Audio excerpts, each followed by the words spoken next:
दिल्ली से breaking news. इस समय रक्षा मंत्री राजनाथ सिंह एक बहुत अहम बैठक कर रहे हैं। एक बहुत अहम बैठक चल रही है दिल्ली में।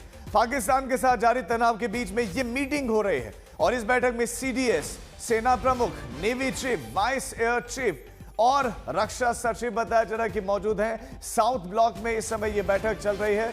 रक्षा मंत्री की यह बैठक जिसमें तमाम सेनाओं के प्रमुख मौजूद हैं। सीडीएस इस बैठक में मौजूद है और बताया जा रहा है कि सचिव भी, रक्षा सचिव भी मौजूद है। मंजीत हमारे संवाददाता है। मंजीत, क्या ब्रेकिंग न्यूज आपके पास इस बैठक से जुड़ी हुई? राजीव, क्योंकि इस वक्त अगर हम सरहद पर हालात देखें तो अभी हालात कह सकते हैं कि संघर्ष विराम रुका हुआ है, लेकिन हालात सामान्य नहीं हैं। अभी भी तनाव की स्थिति बनी हुई है। पाकिस्तान की तरफ से चाहे ड्रोन के जरिए वायलेशन हो वो कहीं ना कहीं जारी है।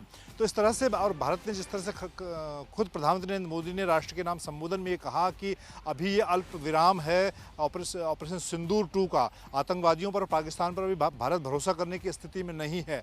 इसीलिए तीनों सेनाओं ने जो तैयारी है सरहद पर उसको अभी कम नहीं किया है। सरहद पर युद्ध जैसी तैयारी ही है और इसीलिए रक्षा मंत्री इस वक्त मेरे पीछे साउथ ब्लॉक में एक महत्वपूर्ण बैठक कर रहे हैं, जिसमें चीफ ऑफ डिफेंस राजन अनिल चौहान है, तीनों सेनाओं के प्रमुख हैं, वाइस चीफ हैं, भारतीय वायुसेना से रक्षा सचिव हैं।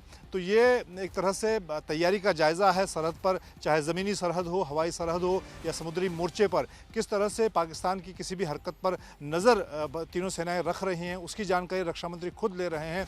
और क्योंकि आज एक तरह से दूसरा दिन है संघर्ष विराम के बाद, तो लगातार सेनाएं स्थिति को देख रही हैं कि पाकिस्तान की तरफ से किस तरह की आगे बात की जाती है। और अभी भी अगर देखें तो पहलगाम के जो आतंकी थे जिन्होंने इस घटना को अंजाम दिया, उसके अलावा बड़ी संख्या में कश्मीर घाटी में अभी आतंकी मौजूद हैं जिनके खिलाफ सेना कार्रवाई कर रही है। पाकिस्तान के लॉन्च पैड से भी बड़ी संख्या में जो आतंकी हैं वो घुसपैठ की फिराक में हैं। तो ये सारी स्थिति बहुत अभी संवेदनशील बनी हुई है और इसीलिए तीनों सेनाएं और रक्षा मंत्री की बात की जाए तो वो अभी हालात को देख रहे हैं। बिल्कुल मंजीत, जो ये मीटिंग है ये क्या दर्शाती है? चूंकि सीज फायर का चूंकि ऐलान हो गया है, डीजीएमओस बातचीत भी कर रहे हैं, लेकिन इस बीच में रक्षा मंत्री का तमाम प्रमुखों के साथ बैठक करना, क्या इस बात का यह भी संकेत है कि हम पूरी तरह से तैयार हैं, पाकिस्तान गलत फहमी में ना रहे कि फिर से आतंकियों को यहां भेजेगा? देखिए, कल जिस तरह से प्रधानमंत्री नरेंद्र मोदी ने 2-3 बातें साफ की कि अब हम पाकिस्तान को किस तरह से पाकिस्तान को देखते हैं। उन्होंने कहा कि अब हमारे लिए पाकिस्तान की तरफ से कोई भी आतंकी घटना, हम उसको एक्ट ऑफ टेरर को एक्ट ऑफ वॉर की तरह लेंगे।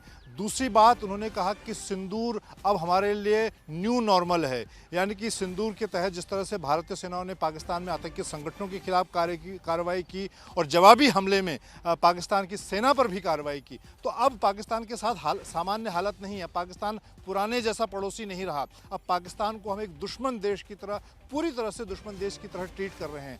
हमारे जो डिप्लोमेटिक सैंक्शन पाकिस्तान के खिलाफ लगे हुए हैं वो जस के तस हैं और इसीलिए सिर्फ अभी संघर्ष विराम को रोका गया है। बाकी सेनाओं की जो तैयारी है वो एक ठीक वैसी है जैसे युद्ध के हालात में होती है। ठीक है मंजीत, शुक्रिया आपका इस तमाम जानकारी के लिए।